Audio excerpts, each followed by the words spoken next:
How's it going, everyone? Oh, of course. Of course, my Discord does not want to cooperate today. Oh, what would it be, right, guys? Give me one sec. There it is. Alright, we are here on a Sunday with HamBone. He had postponed his segment from yesterday to today just so that we could make sure that he was okay. He did have a seizure, but he's fine, guys. I've made this announcement a few times, but he's good. He's here, and he's got some really great things for you guys. So I'm really actually pretty stoked for him to talk about this, and he's been kind of preparing a lot of this information for what, like a week, maybe two? Probably about a week. So yeah, I'm looking forward to it, and I think you guys will really enjoy this space. Money making, floor is lava. I'm gonna keep this song. I think it's appropriate for our channel. Tampa Kurt, thank you for being in here. Eric, can't stop. I feel it home. Are the space calls no longer? We are going to be doing space calls in the week. We've just been kind of hanging out in the Discord with just some of the topics that we've been talking about. So, but no, tomorrow actually we were going to be in the Twitter space. So that's where we will be. But I will hand it off over to HamBone.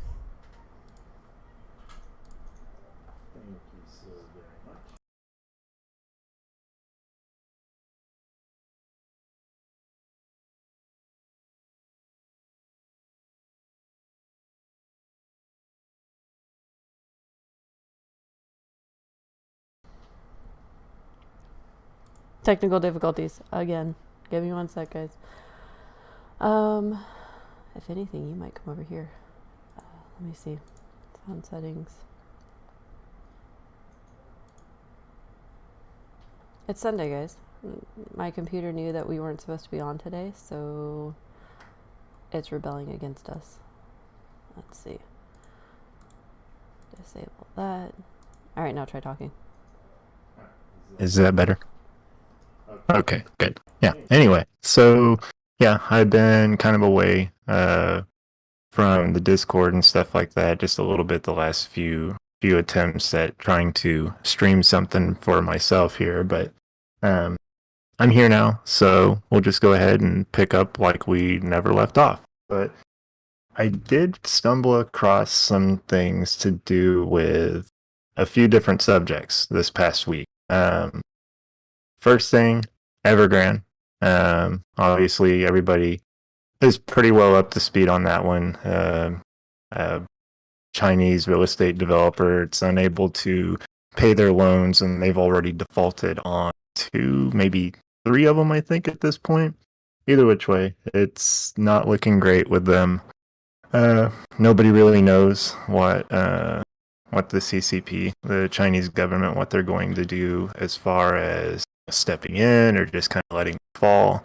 But something that has been brought up by more than just one person, the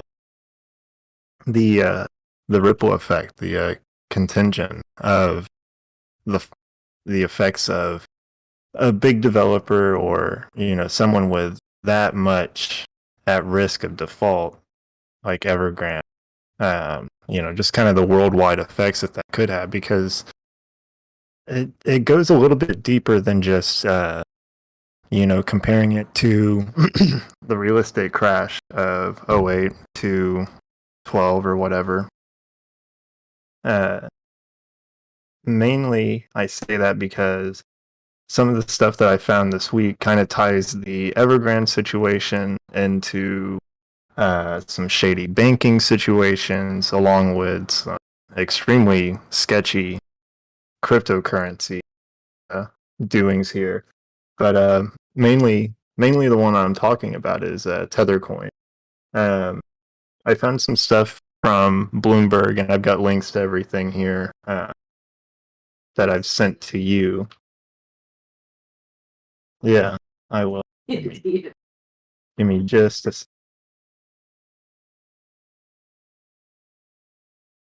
and then I can send them to you really quick.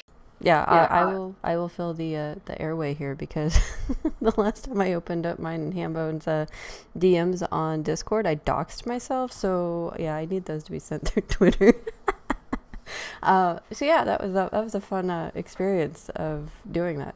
But yeah, no, I will answer some of this stuff.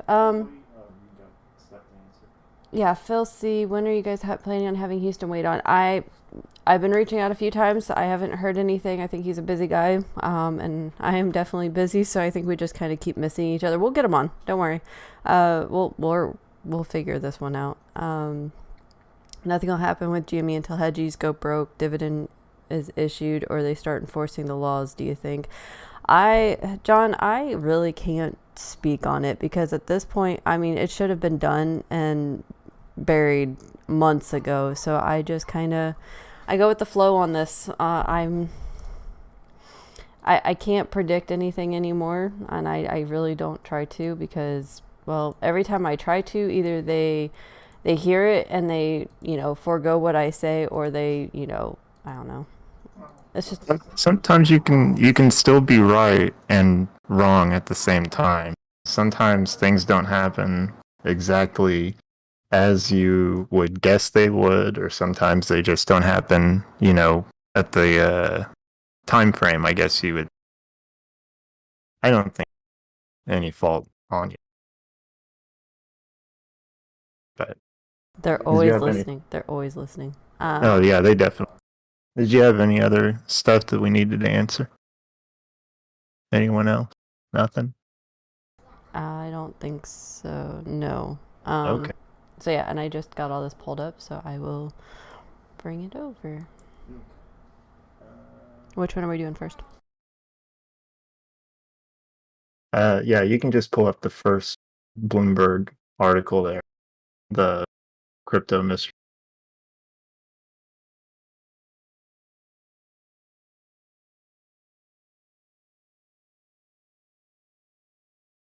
Either which way, we'll just kind of run through a little bit of things here.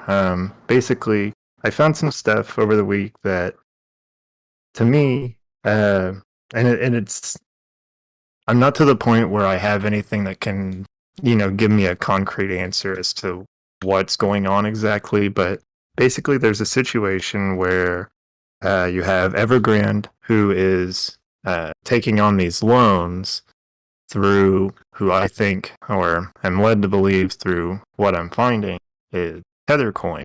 Basically, they're not doing it necessarily with dollars, but they're doing it with commercial papers.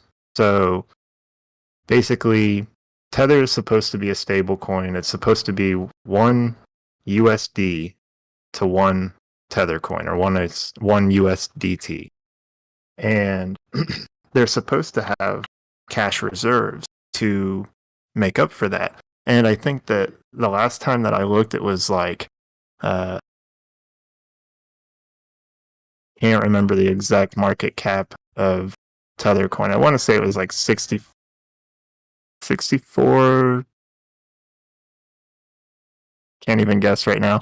I'll get back to you on that one. But anyway, 65% of their cash reserves that are supposed to back up every Tether coin, 30 billion of that is from these commercial papers. So these commercial papers are like a sketchy version of a loan or whatnot. I'm sure there's a better way to explain that, but either which way,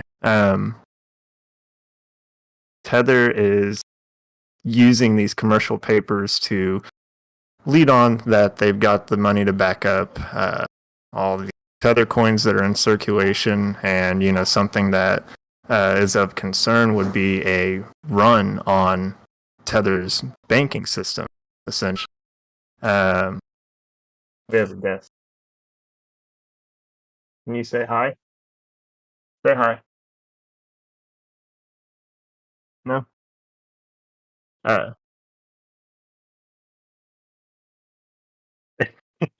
sorry. Um, yeah, anyway, what was I saying? Got distracted there. Either which way, Tether's commercial papers make up 65% of their cash reserves. there's a concern that, if there ever were a run on Tether's reserves, or Tether, basically everybody starts trying to redeem all their Tether coins for 1 USD, there could be some issues there with not actually having everything to give back to everyone. But I was looking through some things trying to research, and I found a few things from Bloomberg, CNBC. I've even got, the CNBC article. That's actually Kramer. Say what you will about him, but what he does, point out with this, what information he apparently has, somewhat useful. But either which way, I know I keep saying, I'm just trying not to get distracted by the giggling toddler over here. Yeah.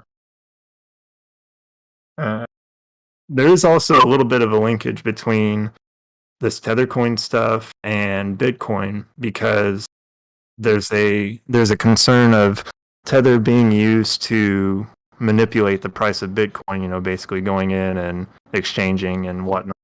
I haven't started reading it at all, but we can start looking at it. So yeah, Bloomberg. So they actually did some investigating that was fairly impressive, I guess. But they went around to a few banks trying to figure out, who exactly can talk to them about Tether and their reserves, or what their accounts are, if they have any, or if they're even working with them, all this information.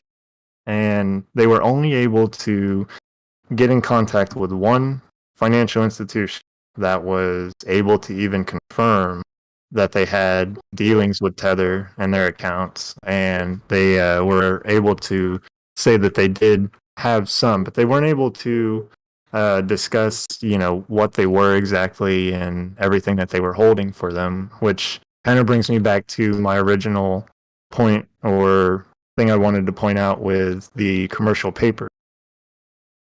Tether has come out and said that they don't hold or have any dealings with Evergrande, but as we all know, people lie. Corporations lie. They especially like to lie whenever it's their job that's on the line, or their livelihood is on the line, I suppose. But there is a lot to be said about the commercial papers aspect of everything, because no one knows where they're coming from. Like, no one knows exactly what company those originated from. For all anyone knows, the entire crypto market, or most of the crypto market, is basically Bitcoin, Tether, even I think Ethereum has been looped into it at some point, and I'm sure it would be if it's all being manipulated as much as it could be. But no one knows where this stuff is coming from. There's, a huge, huge problem with, the crumbling, as we can see, crumbling Chinese real estate market, basically being the backbone of cryptocurrency, is a little bit unsettling, because you think of how many people are invested, and how many people are invested heavily with, money that they shouldn't necessarily be investing with. They're all, exposed to these things. And if all of this is true, that Tether and Evergrande are somehow linked, and this is kind of a chicken and the egg argument. No one can quite, and I'm trying to do it myself, and still continuing to do it myself. No one can pinpoint who made the deal first, basically. Did Tether go to Evergrande and say, hey, we're willing to finance you, we're going to basically turn on the crypto printer, and we'll make up all these phony commercial papers that don't mean anything in the grand scheme of things? Or did Evergrande go to them and, ask them to do it? Some kind of variation on that. But hopefully we can work through it and try to figure out some kind of answer. But like I said, Bloomberg did some good digging, and there's a lot of good information in this article. And we'll just kind of I'll just kind of breeze through it a little bit here. It's fairly lengthy, so definitely want to set aside some time for that one. But let's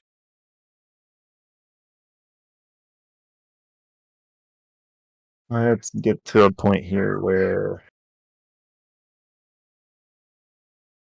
there we go. Okay, so a little bit down the page here, but exactly how Tether is backed, or if it's truly backed at all, has always been a mystery. For years, a persistent group of critics has argued that, despite the company's assurance, um, just past the ad, exactly how Tether is.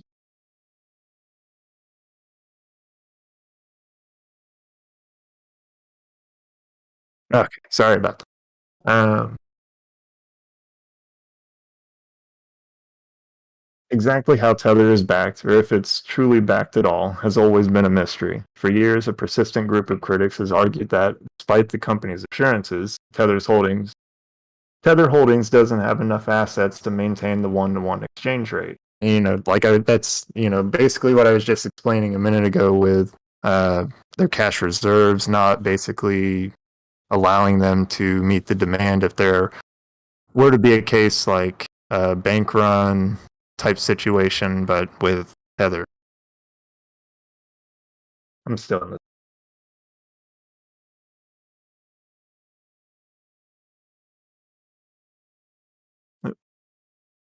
Yep. Thanks for putting that link in there. I definitely appreciate that.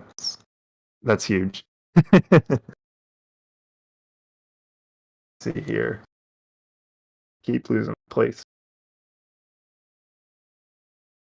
Tether Holdings doesn't have assets to maintain the one-to-one exchange rate, meaning its coin is essentially a fraud. But in the crypto world, where joke coins with pictures of dogs can be worth billions of dollars and scammers periodically make fortunes with preposterous sounding schemes, Tether seemed like just another curiosity. So yeah, there's obviously a lot of interest. I'll be the first to admit I didn't do any research whenever I first got into using stuff like Binance and whatnot. I think that's one that you basically start out with. You know, the main option is USDT to do anything with. I could be wrong on Binance being the one set up, but you remember which one? Whenever you're setting up the new like crypto trading accounts, like some of the apps, they kind of force you into using USDT. Bitmart. That's it. Yeah, KMO. Thank you.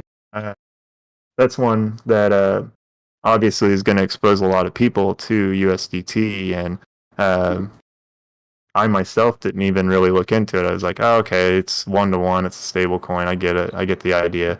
But I don't currently have any of it at all. And if I do, it's not really anything more than probably $1 or two anyway. But it is kind of something because there are people that they don't necessarily have the time or the resources to do the research to every single crypto that they're exposed to, especially if they're trying to just get into whatever hype coin or whatever, any other crypto that's out there that's flavor of the week. Uh, did you find where I'm at on the page? Then the sheer Tether holding. Okay. So, uh, I don't know. What do you think? Like, do you think there's a lot of people that have Tether? Because I think the last that I heard or read was that there's like 18 billion Tether coins in circulation. Oh, wait, it's actually right here. There's 69 billion Tethers in circulation, 48 billion of them issued this year. And this article is from, I think, September. But do you think it's a lot of like people that just kind of got into a thing like Bitmart and are just kind of hanging on to a little bit of stuff, but or do you think it's like a lot of big players? Um, I I mean, I know you have to use USDT for a lot of different like transferings between like Coinbase and Gate.io and going from Bitmart and things like that, because it is a cheaper gas to transfer through USDT. And so I think that's about the only reason why people have it. But other than that, I don't think a lot of people are actually just like holding on to Tether by any means. Well said. Sorry, I needed to wet my whistle there. Yeah, we'll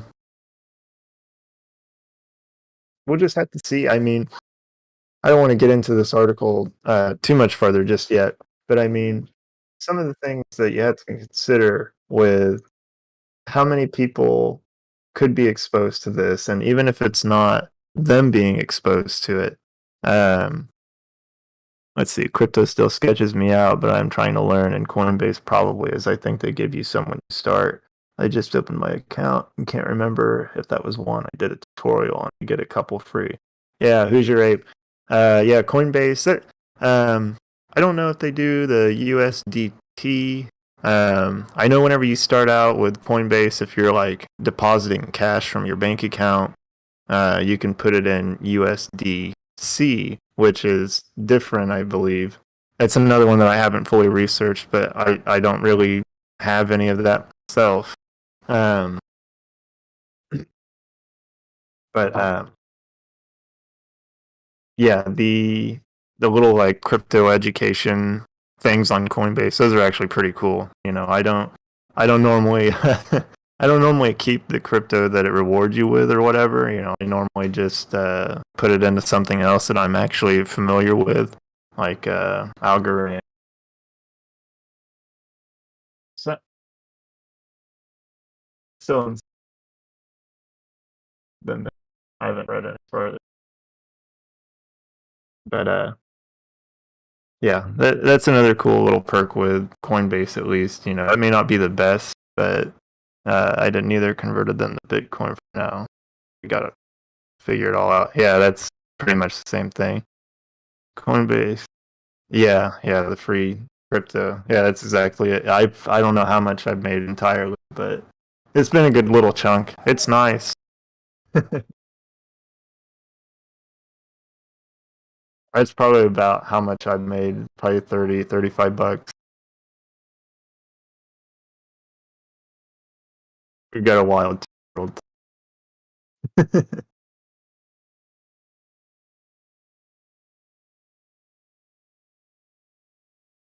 Okay.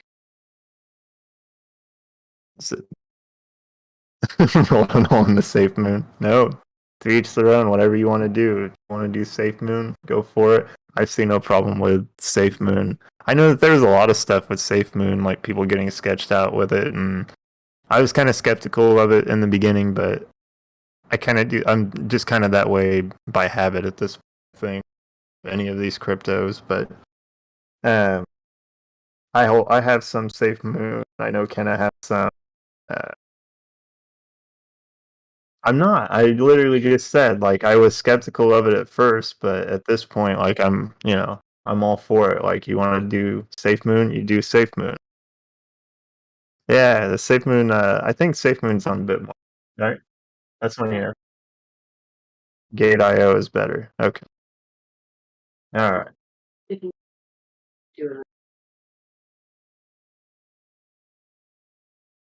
Are you dig into this article,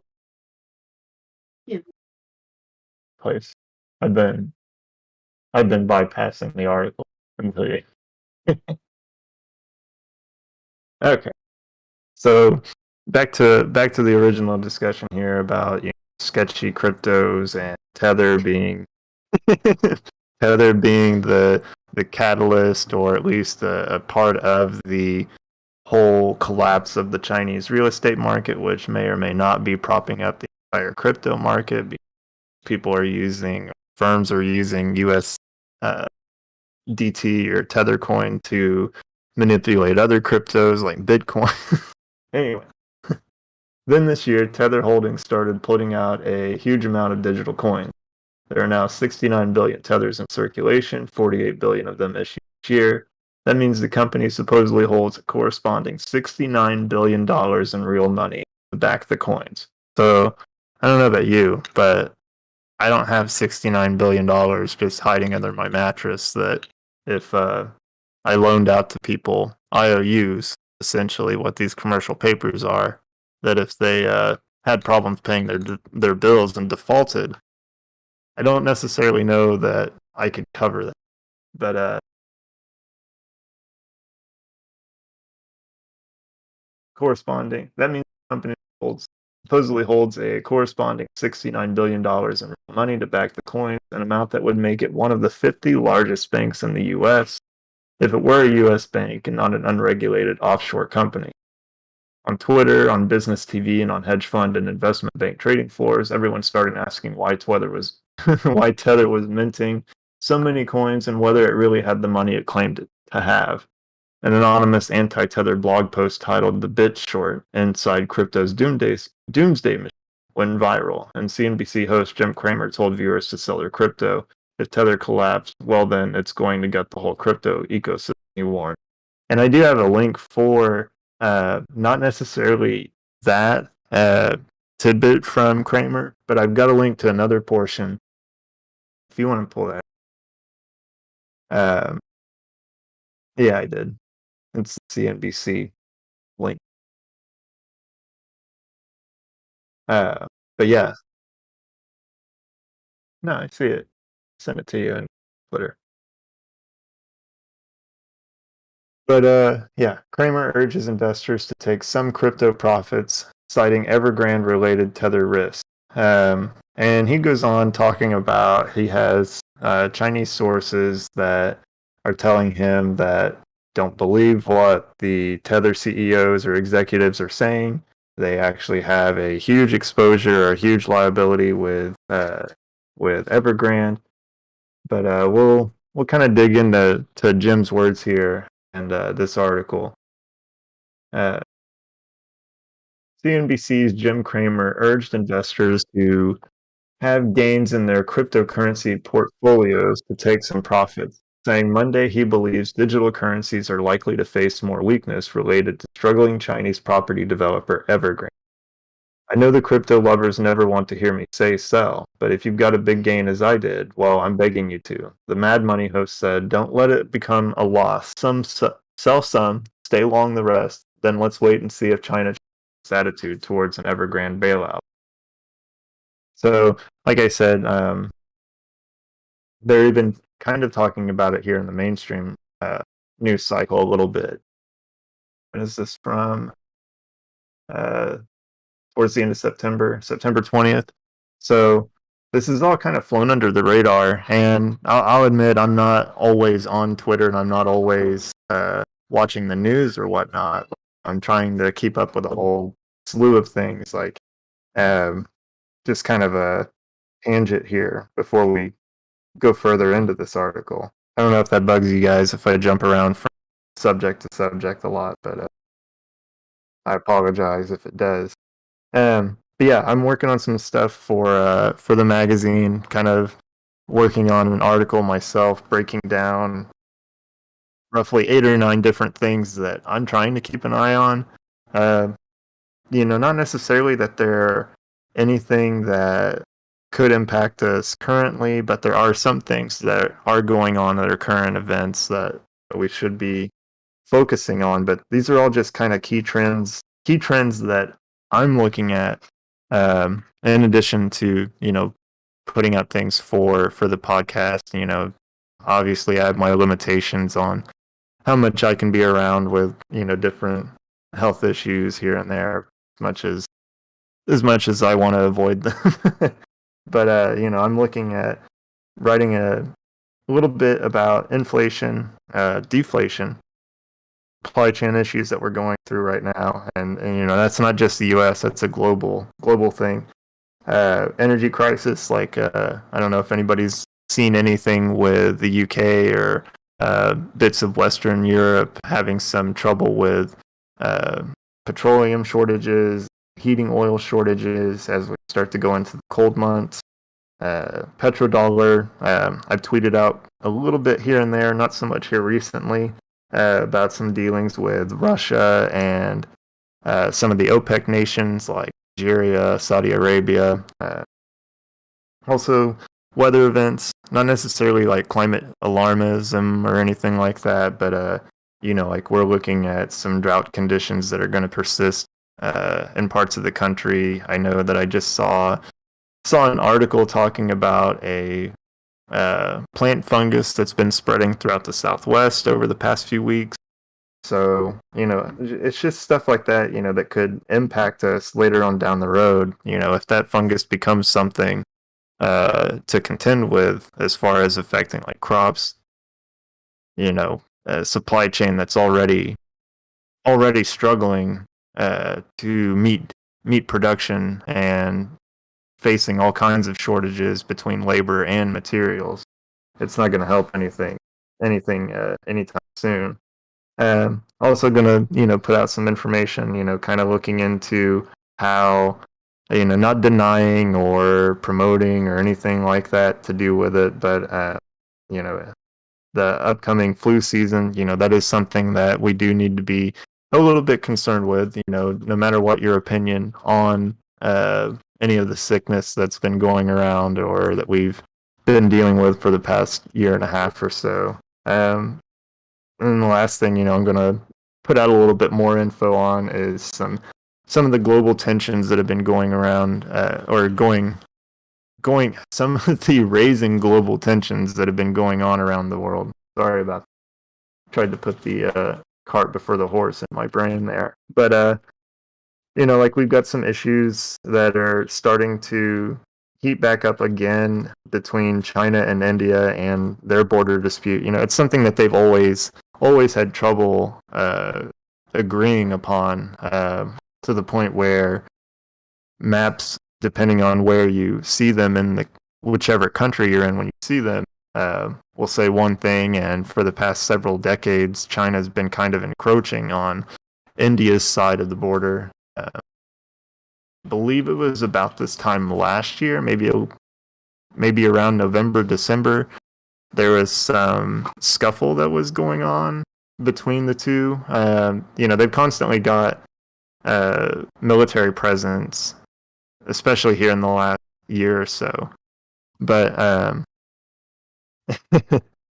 not at all my brain functions like that normally.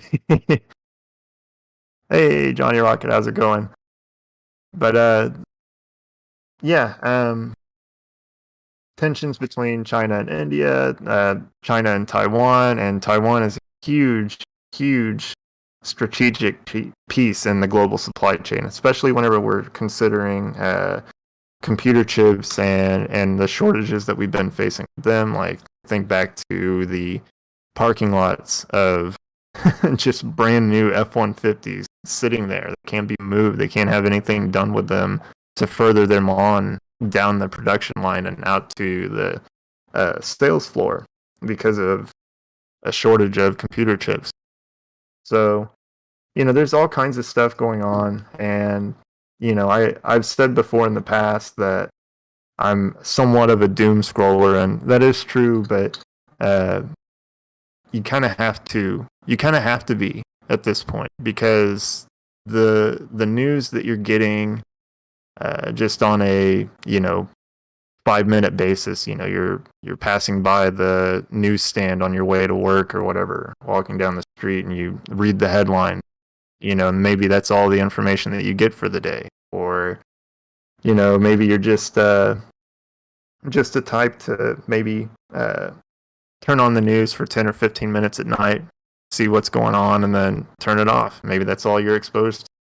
But there is a balance between there and doom scrolling, like I say that I do, that I think everybody needs to at least acknowledge exists, and maybe come to terms with, as far as implementing it into their own information habits and how they digest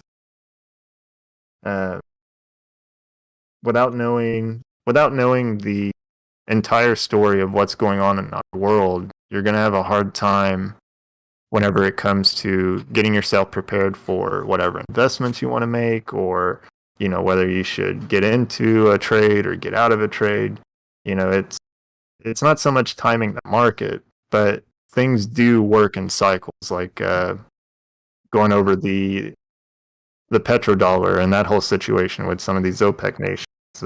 That's kind of all a result of us closing the gold window um, and going off the gold standard.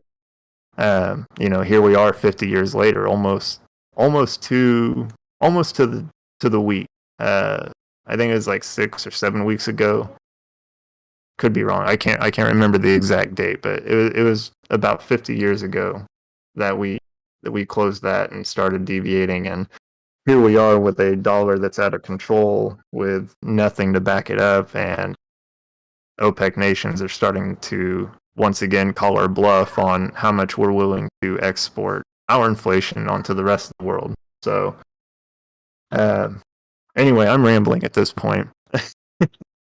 uh, I do have a little bit more that I want to point out uh, with this Kramer article. Um, but I'm having trouble. I'm trying to get it to refresh. For some reason, it closed out on. Okay, it's okay. But well, we can come back to this stuff. I'll put out the links and everything through my Twitter, and I'll tweet out some of my thoughts with it and whatnot.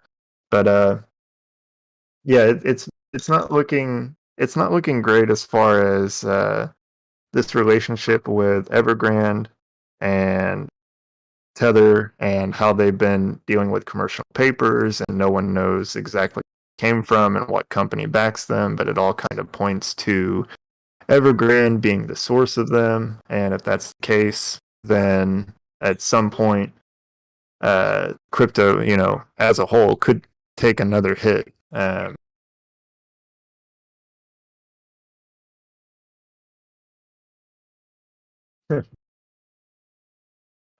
Problem.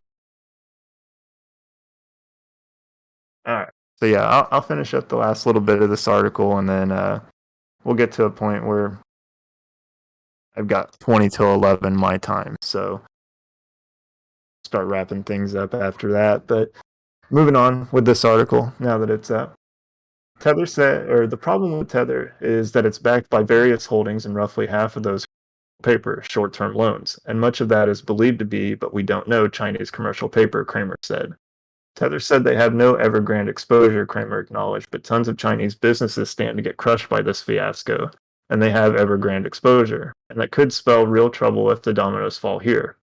Evergrande is a majority property developer in China, and beyond real estate, it has multiple other business units operating in industries such as healthcare, services, and electric vehicles.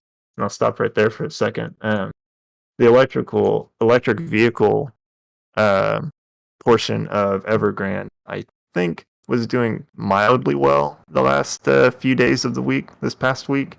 I don't have the chart in front of me for them, but that might be someone to kind of keep an eye on, maybe add them to your watch list, not necessarily to get into or anything like that, but just kind of, just kind of something fun to watch with all this Evergrande stuff going on. Yeah, if we default, China loses everything. Dealt with China many times in business. They never honesty in business dealing.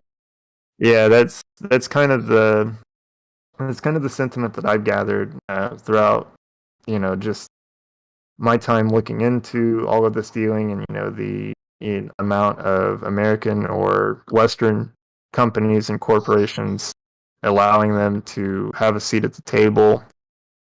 Uh, even some personal, not so much myself, but my best friend, his dad, he worked in purchasing for a jet engine company, and I won't say the company, but basically think like the jet airliners, like the Airbuses and stuff like that. Those jet engines.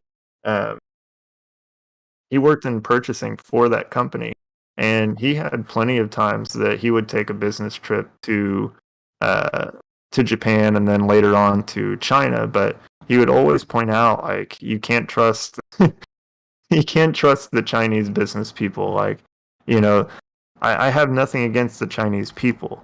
It's not their. It's not their thing. It's not their fault. It's just a product of what their government has allowed to go on, and what the people in charge of these large corporations have allowed to go on as well. But yeah, if there's anything to be said about at least the Chinese business people, it's that they're not necessarily to be trusted too willingly. But no, not yet. I'm finishing up this article. Evergrande is a major. So moving back to the article here. Evergrande is a major property developer in China and beyond real estate. It has multiple other business units operating in industries such as healthcare, services, vehicles. The company has more than $300 billion in total liabilities and recently warned investors it may default on its debts. Crypto investors need to be alert while the Evergrande situation unfolds if they don't personally own Tether because the stablecoin is used to purchase Bitcoin, so Ethereum. Kramer said, if Tether collapsed, well, then it's going to gut the whole crypto ecosystem, said. So if you own crypto in any form and you've got big gains, I recommend taking something off the table. Kramer stressed he still sees potential for cryptocurrencies to go mainstream, but believes it's important to lock in at least some gains while they're still there. And I think, I'll stop right there for a second. I think that's a pretty fair take on this whole situation of crypto right now. Like, I agree. I think that there is a place for it in the mainstream marketplace, and it's going to get to that point. But until things become more transparent, it seems really funny to talk about transparency and cryptocurrencies because they're supposed to be decentralized. But I suppose maybe there's an argument to be made for stable coins in general. But I do think that that's a pretty reasonable take on this subject altogether, because having a little exposure is one thing, and taking your gains whenever you see them, whenever it's a good price point for you personally, um, that's just kind of the way to do it, especially whenever you have situations like this that it's hard to see exactly what's going on behind the curtain, so to speak, and until there's a level of transparency, and I'm not sure how to do that because the SEC they're not up to date enough, and they're not fast to come up with to regulate something like this. And plus, the rest of the world isn't the U.S. There's going to be countries that adopt these cryptocurrencies without doing their own DD, and just kind of allowing them to. I'm shorting noodles now. I don't know what's going on here. But I do agree there's a place for it to go mainstream. He calls it a crowded trade. Doesn't want you to lose money if this space keeps getting hit by Evergrande contagion worries, he said.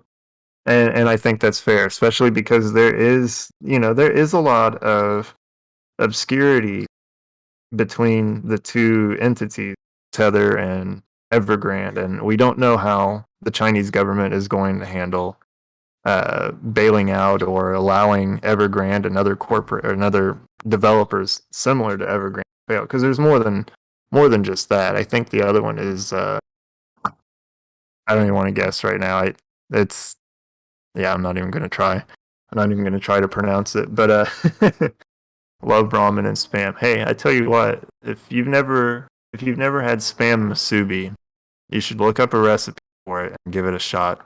It's basically a little bit of sticky rice sushi that you cooked and marinated in teriyaki sauce. You set it on top of the sushi, wrap it up with a little strip of seaweed, and then you're good to go. Press it into literally you just like put it in saran wrap, press it down into the spam can, pull it back out, unwrap it, and it's good. It's delicious. 7-Eleven in Hawaii has them all day, all night, on every freaking corner, and I miss it every single time I drive by 7-Eleven in Florida. But I'll move on from food. Hey, they were talking about ramen and spam. So Oh, I see this. I do. I see that they're talking about spam and ramen and everything. So I figured shorting jorts? Could you short jorts? Would I short jorts? Yes, 100%. Eh, That should not be a thing. No offense, guys, being weirdos, but there should not be a thing. Well, there is some. So, how do you think the S&P is going to look the next couple of days if Evergrande defaults? So, I think it was, yeah. So, Michael Burry, he put out some interesting tweets back in, I think, September.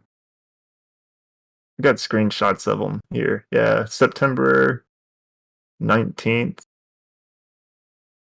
Let's see. Trying to 94% correlation between the Nasdaq 100 and the 15 years to today and 15 years 2000. The S&P 500 5%. And he's got some screenshots of the S&P from 85 to 99, and let's see. Yeah, 85 to 99. I'm sorry. It was just the one. It was just the same screenshot. I don't know what I had twice. But yeah, basically he's kind of alluding to the idea that we're in a similar situation with the S&P to what we were running into with the dot-com bubble leading up to the early 2000s.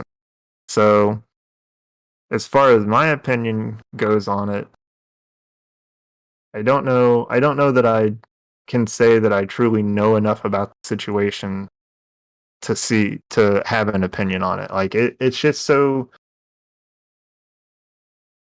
it's just difficult for me to really like give a firm take on it because you have things like these commercial papers backing up or supposedly backing up Evergrande, or Evergrande taking commercial papers and manipulating crypto with Tether. Like there's that. You don't know how the CCP is going to handle things. There are some other issues with China's economy that I think I tweeted out the other day, um, talking about how their production price index is in a pretty sticky situation right now. It's not in good shape. Let me see if I can find the tweet. Find the tweet.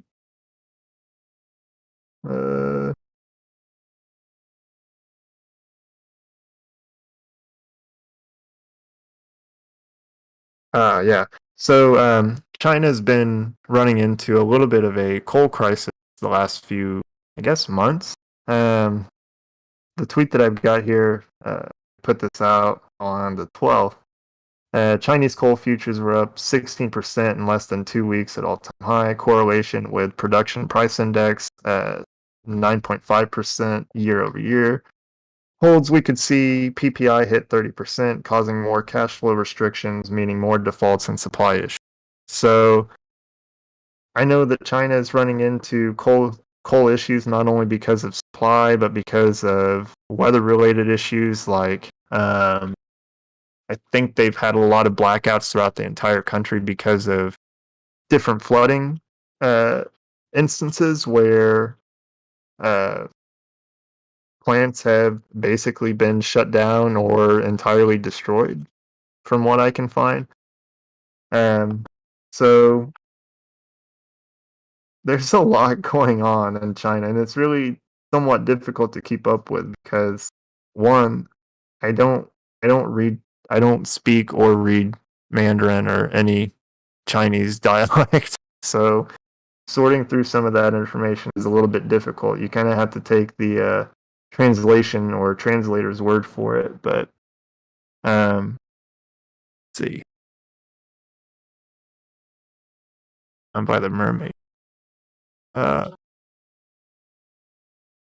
oh, oh, cool, yeah.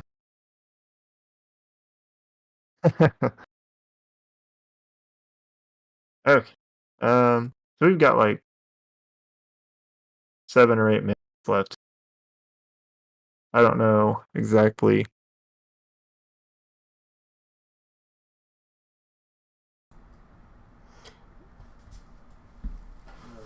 what else I can talk Yeah. about here.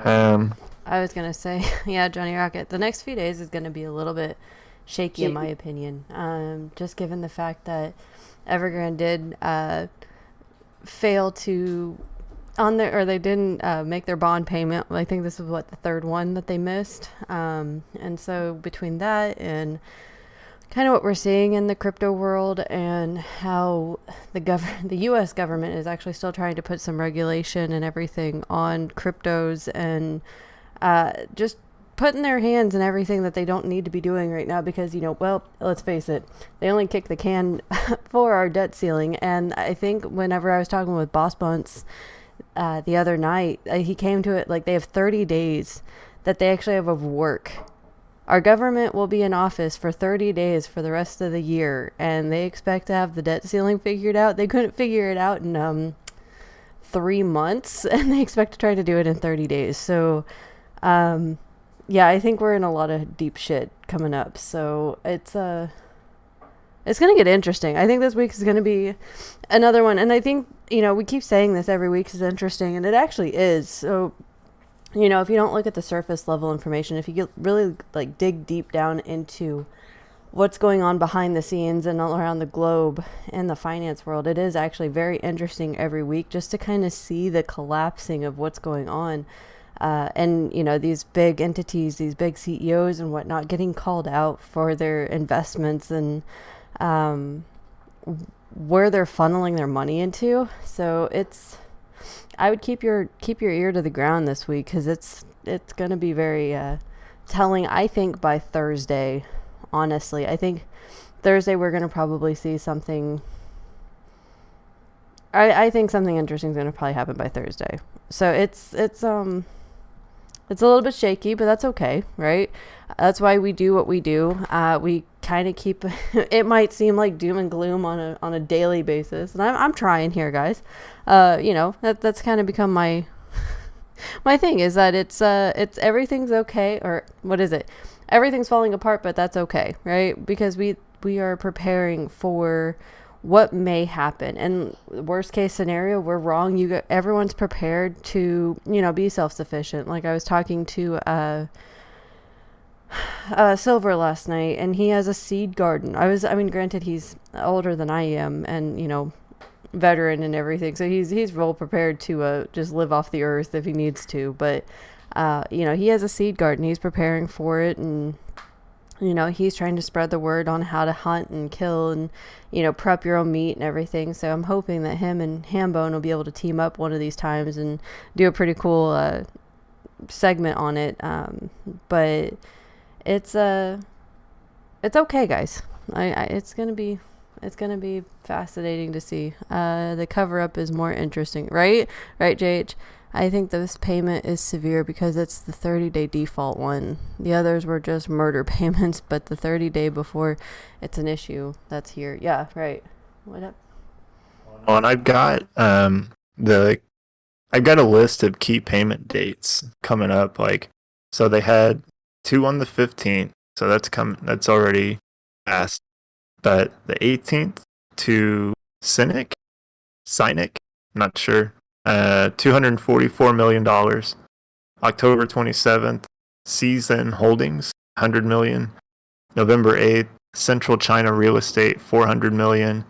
November 18th, there's 2 for $200 million each. Agile and Zenro. December 3rd, Ronshine China, $150 million. December 7th, Kaisa, $400 million. December 17th is Fantasia for $249. So they've got a few wolves at the door trying to collect some bills. Oh yeah, 100%. And I think I have this hypothesis, and for China, I think Evergrande is their martyr. Evergrande is their black swan, but I think that just like Citadel here is kind of our martyr, because there's other hedge funds, guys, that are short and everything, but they just kind of got thrown under the bus. I mean, they really did. And there's other predatorial hedge funds, but Citadel's just making all the wrong moves at this point. But I think they are becoming kind of the martyrs, the two that will be talked about for decades to come.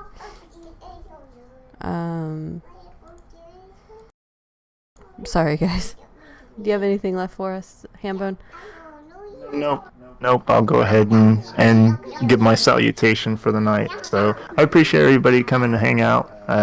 Like I said, I'm trying to get it set up to where I can just do pre-recorded stuff. I know it's fun to do live, but as you hear, we have a ruffian for a 2-year-old. So one of us has to be away from the computer at any given moment.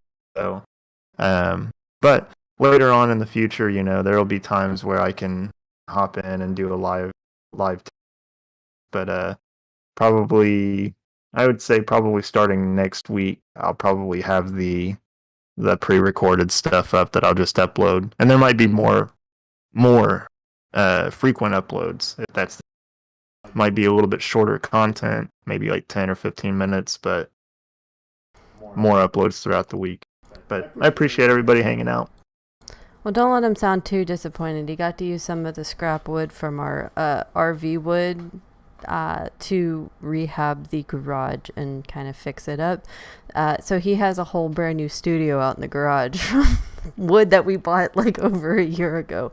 So don't let him sound too disappointed, guys. He's all set up. But yeah, tomorrow we have an interesting podcast. I have some of the Boss Blunts crew coming on. I have Naruto. She's coming on to talk about some very interesting finds with Citadel. I'm hoping that Citadel Air will be on to talk with us about some of this interesting findings that he has, and it's actually going to be something you guys don't want to miss on Twitter Spaces. We're calling this shit out on Twitter Space. We're not going to be hiding out in Discord for this one, so I really do look forward to it. But I appreciate you guys joining us on our Sunday. This week does start our Monday through Thursday schedule. Fridays will be off, Sundays will be off, unless HamBone needs to reschedule his Saturday segment. So look for his on Saturday or Sunday. But then we also have Thursday. I am going to announce this now. Thursday we do have Nifty Ape Nation will be a regular part of the stream on Thursday nights. That's going to be their little slot for BullHouse. So every Thursday night they should be on with us. So that'll be a lot of fun. If you haven't checked their stuff out, it's their NFT project is incredible, and there's just too much to go over. But yeah, we'll talk about that on Thursday. But thanks for joining us, everyone. Bye.